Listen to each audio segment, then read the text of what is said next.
Hello guys, my name is Vikram. Welcomes you to strive for progress. Topic आपको पता लग गया होगा। चलिए स्टार्ट करते हैं। वर्ग वर्ग क्या होता है? स्केयर होता है। 2 का स्केयर 4, 3 का 9, 4 का 16, 5 का 25। हम नहीं करने वाले, सभी को पता है। हम वही चीज यहां पे करेंगे जो हमारे एग्जाम में काम आने वाली है। तो हमारा फर्स्ट केस देखो क्या है। यदि संख्या का इकाई अंक 5 हो तो उसको हम कैसे निकालेंगे, उसका वर्ग कैसे होगा वो देखते हैं। आपको यहाँ पे इकाई अंक 5 दिख रहा है, सभी में इकाई अंक का पता लग गया कौन सा होता है। आपको सिंपली इसमें क्या करना है, 5 का स्क्वायर करना है। सबसे पहले 5 का स्क्वायर कितना होता है? 25। उसके बाद आपको जो यहाँ पे लिखा हुआ है उसमें आपने +1 करना है। एक में एक जोड़ा, कितने हुए? 2 हुए। क्लियर। अब 2 को आपको 1 में मल्टीप्लाई करना है। 2 एकम 2, उसको यहां पे लिख देना है। ये इसका क्या होगा? आंसर होगा। आपको पता है 15 का स्क्वायर 225 होता है। क्लियर। इसमें प्रैक्टिस करते हैं। 5 का स्क्वायर लिखा 25, 4 में हमने 1 प्लस किया, कितने हो गए? 5। 5 चौका 20, ये इसका आंसर है। नेक्स्ट, 5 का स्क्वायर कितना होता है? 25। यहां पे क्या लिखा हुआ है? 12। 12 प्लस 1 कितने होते हैं? 13। 13 को 12 से मल्टीप्लाई करें, कितने होते हैं? 156। तो यहां पे क्या आएगा? 156। ये इसका आंसर हो गया। कितना आसान है। क्लियर। नेक्स्ट हमारा केस क्या है? यदि इकाई अंक 5 नहीं हो तो कैसे करेंगे? आपको पता है इकाई अंक यहां पे 2 है, यहां पे इकाई अंक 8 है, तो आपको ऐसे नहीं करना। इसके लिए क्या रूल है? आपने क्या करना है, सबसे पहले 3 का स्क्वायर करना है। यहां पे 3 का स्क्वायर किया, यहां पे आपने क्या करना है? 2 का स्क्वायर। यहां पे 2 का स्क्वायर किया और बीच में आपने क्या करना है? इन तीनों को मल्टीप्लाई कर देना है। किनको? 3 इंटू 2 इंटू जिसकी पावर है 2। तो यहां पे क्या लिखेंगे? 3 इंटू 2 इंटू 2। क्लियर। अब इनको सॉल्व कर लो। 2 का स्क्वायर कितना होता है? 4। 3 दूना 6, 6 दूना 12 और 3 का स्क्वायर 9। अब आपने क्या करना है? एक एक डिजिट को नीचे लेके आना है। यहां पे एक डिजिट है 4, इसको नीचे लिख दिया 4। यहां पे कितना है? 12। 12 में से सिर्फ एक डिजिट, वो भी कौन सा? इकाई वाला। तो क्या पहले आएगा? 2। 2 तो आ गया। अब जो 1 है उसको आगे वाले में ऐड कर दो। 9 और 1 10, उसके आगे कुछ है? नहीं है, तो दोनों के दोनों यहां पे आ जाएंगे।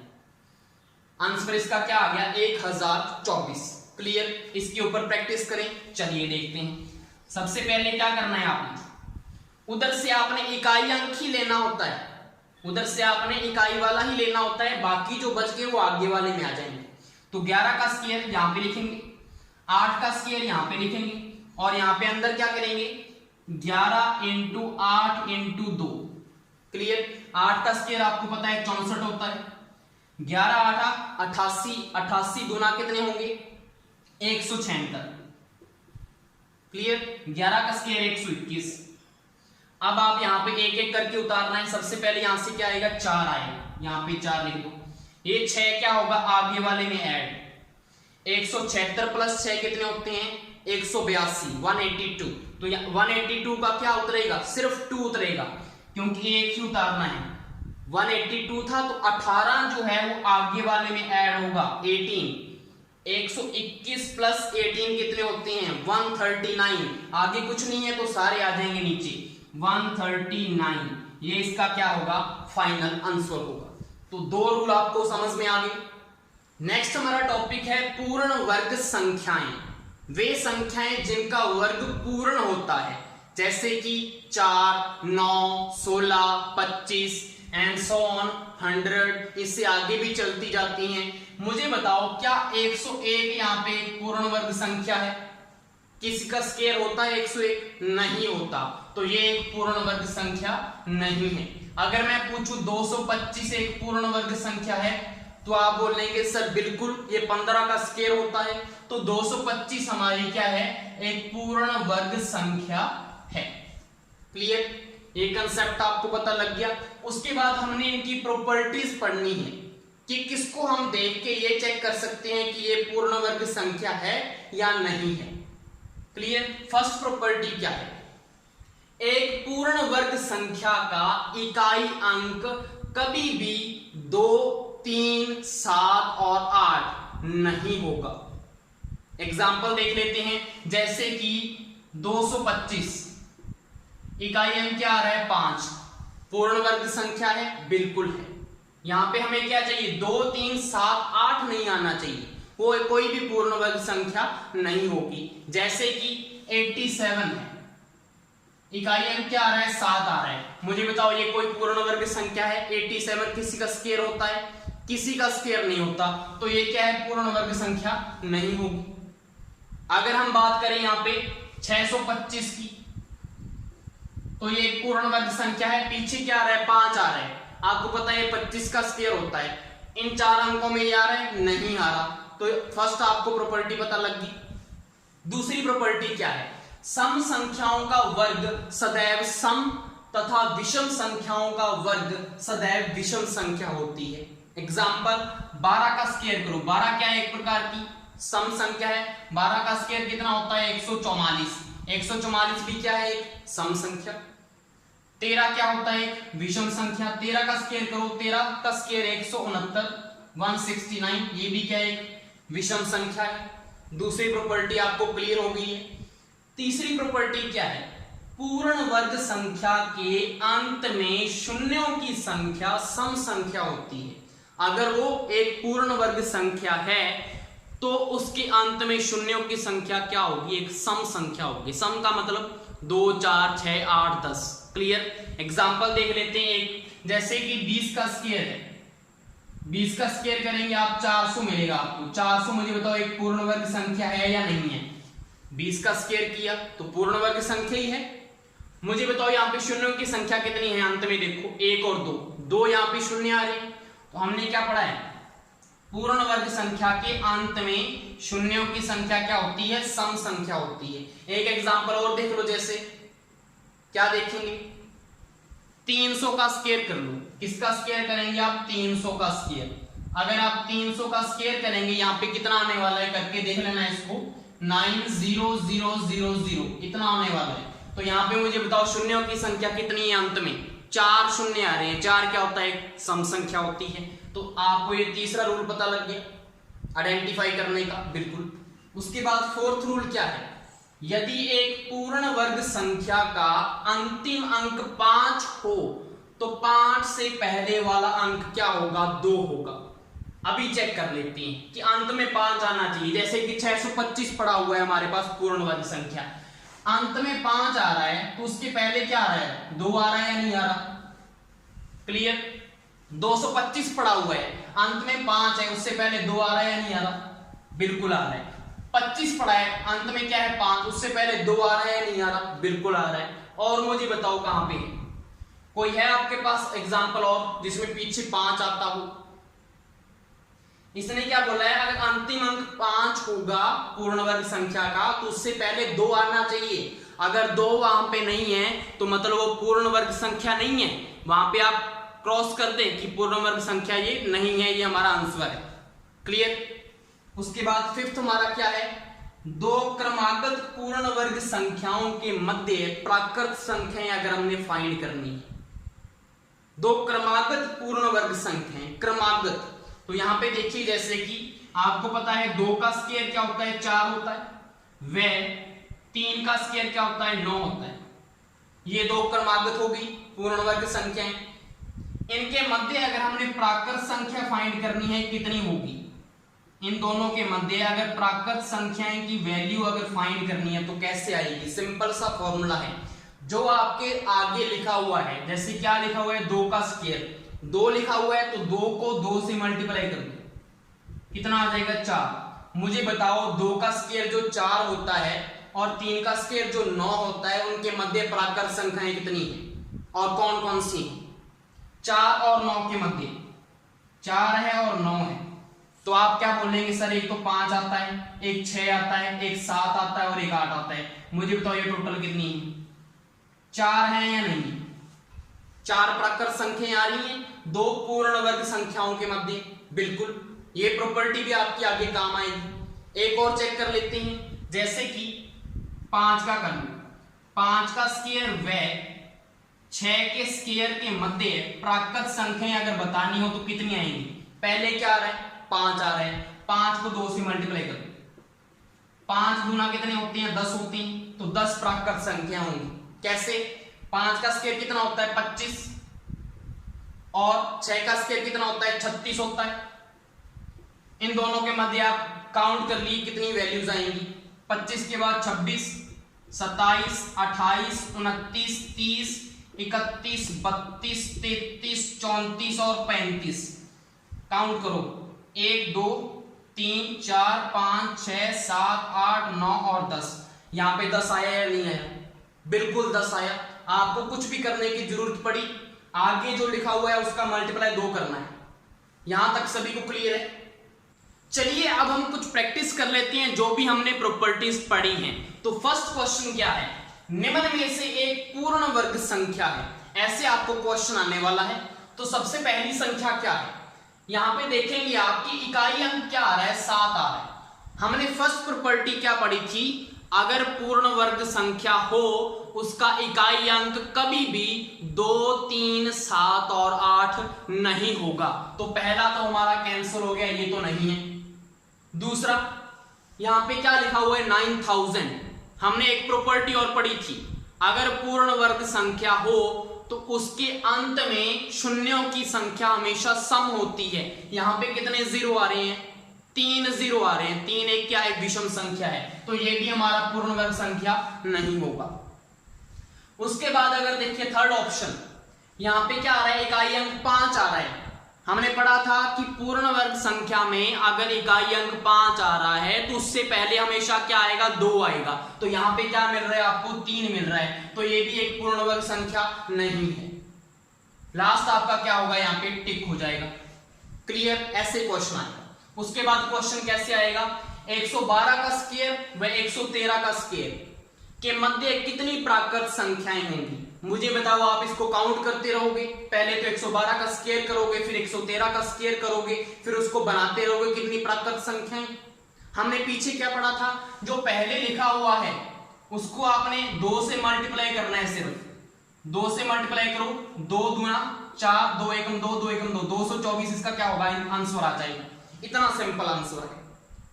अब यहां पे आपको फोकस क्या करना है, अगला क्वेश्चन देखिए, 1024 का स्क्वायर व 1025 का स्क्वायर तक कुल कितनी प्राकृत संख्याएं हैं। यहां पे क्या लिखा था, के मध्य, यहां पे क्या लिखा है, तक। तक का मतलब क्या है, जो आपको ये वाली 2 संख्याएं दी हुई हैं इनको भी ऐड करना है उसमें। समझ में आया? तो आपने क्या करना है, 1024 को 2 से तो मल्टीप्लाई करना ही है, उसमें प्लस क्या करना है, ये 2 संख्याएं हैं, ये भी तो पूर्ण वर्ग संख्याएं हैं, ये भी तो प्राकृत संख्याएं हैं, क्योंकि तक लिखा हुआ है तो +2 कर देंगे यहां पे। मुझे बताओ आंसर क्या है, आंसर बताओ जल्दी से। 2 किससे मल्टीप्लाई करो, 2 चौका 8 होते हैं, 2 दूना 4 होते हैं, 2 0 0, 2 एकम 2 +2 कितना आ गया यहाँ पे, 2050। 2050 आंसर आ गया। क्या इसको आप काउंट करते रहेंगे? नहीं करेंगे, आप इसको हम छोड़ के आएंगे वहां पे, अगर आपने ये चीज नहीं पढ़ी। समझ में आया? उसके बाद यहां से आपको एक चीज पता लगी होगी जो आपने नोट में लिखनी है, यदि n एक प्राकृत संख्या है तो n स्क्वायर व n+1 स्क्वायर, यहां पे 24 है, यहां पे 25, n+1 हो गया ना, n+1 स्क्वायर के मध्य प्राकृत संख्याएं होंगी। मुझे बताओ, ये जब हमने किया था के मध्य वाला, उसमें हमने क्या किया है, सिर्फ 2 से मल्टीप्लाई किया है। हमारा ये वाली चीज क्या होगी, यहाँ पे n हो गया, तो हम क्या लिखेंगे, 2n। यही बनेगा या नहीं बनेगा, 2n बनेगा।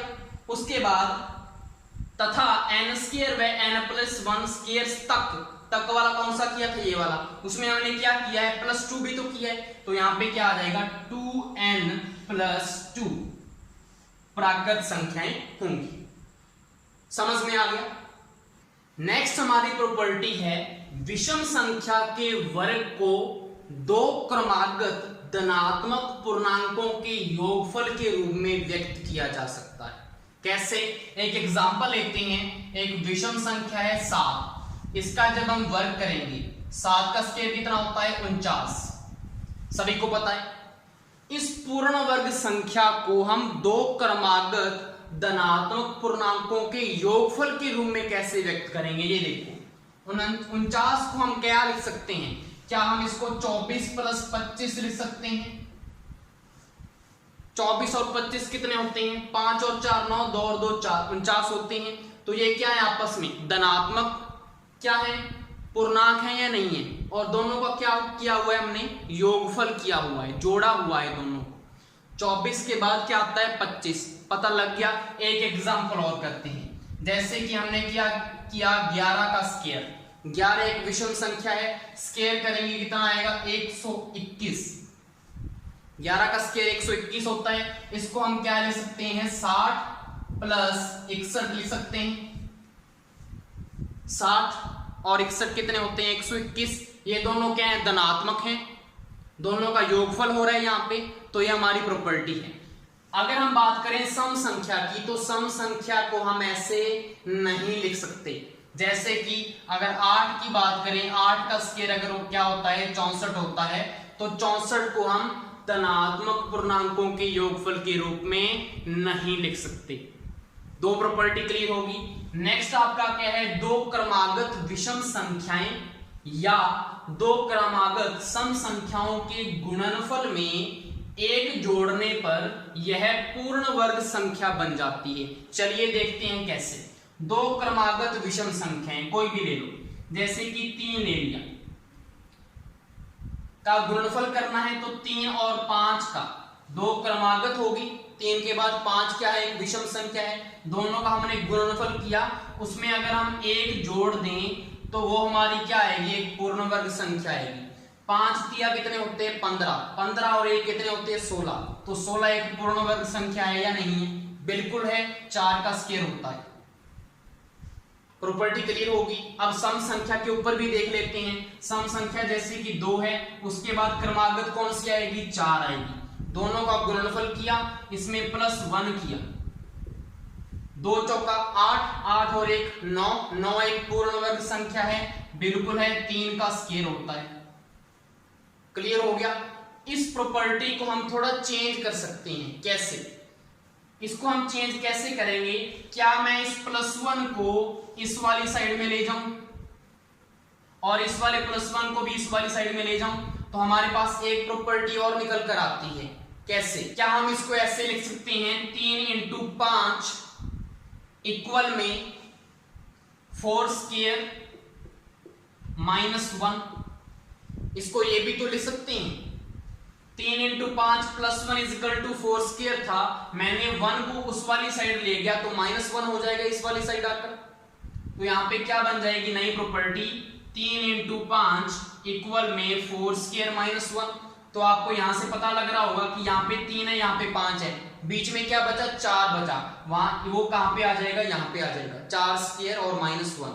इसका यूज कहाँ पे हो रहा है, ये वाला क्वेश्चन है, आपको ऐसा क्वेश्चन आएगा, यदि 784 × 786 इक्वल में x का होल स्क्वायर -1 हो तो x का मान होगा। करते रहेंगे, आंसर नहीं आने वाला अगर आपने ये नहीं पढ़ा हो। तो यहां से आप देख के कैसे फाइंड कर सकते हैं, हमारे पास ये क्या है, दो क्रमागत सम संख्याएं हैं 784 और 786, दोनों का गुणनफल किया हुआ है। क्लियर, हमने इसको चेंज किया था, जैसे -1 किया है, x का होल स्क्वायर -1, तो यहाँ पे देखो 784 है और यहाँ पे 786 है, तो बीच में क्या आएगा 785। जैसे यहाँ पे 3 और 5 था, बीच में 4 आ रहा है, तो यहाँ पे x की जगह क्या आने वाला है, खुद बताएंगे आप, यहाँ पे इसका आंसर क्या आने वाला है 785। मुझे बताओ कितना सिंपल आंसर आया है। कहाँ पे आप इन दोनों को मल्टीप्लाई करेंगे पहले, फिर उसमें एक जोड़ेंगे, फिर उसका रूट करेंगे, फिर x की वैल्यू आएगी। तो ये आपको प्रॉपर्टी ध्यान में रखनी है। क्लियर। उसके बाद आपकी नई प्रॉपर्टी क्या है, अगर आपके पास ऐसा कोई पैटर्न आ जाए तो आप कैसे इसको सॉल्व करेंगे। जैसे कि यहाँ पे 1 का स्क्वायर दिया हुआ है, प्लस में क्या लिखा हुआ है 2 का स्क्वायर, मुझे बताओ ये 2 कैसे आया, हमने इसमें +1 किया तो 2 आया। क्लियर। और तीसरा स्टेप क्या है 2 का स्क्वायर, क्या मैं इसको ऐसे लिख सकता हूं 1 × 2, इसका मतलब ये भी तो है 1 × 2, बिल्कुल है। तो इसका आंसर क्या होगा? अगर ऐसा पैटर्न बन जाए तो यहाँ पे इसका आंसर क्या होगा? जो यहाँ पे एंड पे दिया हुआ है वो लिखो पहले तो, और उसमें आपने एक जोड़ देना है और उसका आपने कर देना है स्क्वायर। तो 2 और 1 कितने होते हैं? 3 होते हैं। तो 3 का स्क्वायर कितना आया? 9। तो यहाँ पे क्या होगा? आंसर 9 होगा। चेक कर लें, 1 का स्क्वायर 1, 2 का स्क्वायर 4, 4 और 1 5, प्लस 2 का स्क्वायर 4, 5 और 4 9। यहाँ पे 9 आया नहीं आया? ये तो हमारा छोटा क्वेश्चन है, बड़े बड़े क्वेश्चन आएंगे। आपको क्वेश्चन यहाँ पे दिख भी रहा होगा। जैसे दूसरा एक और देखते हैं सीक्वेंस। यहाँ पे 2 लिखा हुआ है, यहाँ पे क्या है? 3। तो यहाँ पे हमने क्या किया है? 2 में 1 जोड़ा है तो यहाँ पे 3 आया। और यहाँ पे 6 लिखा हुआ है, इसका मतलब 2 × 3। इसका मतलब ये भी तो है 2 3 6। तो यहाँ पे 2 था, यहाँ पे 3 था, 2 × 3। अगर ऐसा पैटर्न बन जाए तो क्या करना है? यहाँ पे जो लिखा हुआ है उसमें 1 जोड़ के उसका क्या कर दो? स्क्वायर कर दो। तो 6 और 1 7, 7 का स्क्वायर कितना आएगा? 49। यही क्या आएगा? इसका आंसर आएगा। आपको क्वेश्चन कैसे आएगा? यदि 7 का स्क्वायर प्लस 8 का स्क्वायर प्लस 56 का square is equal to x square हो तो x क्या होगा?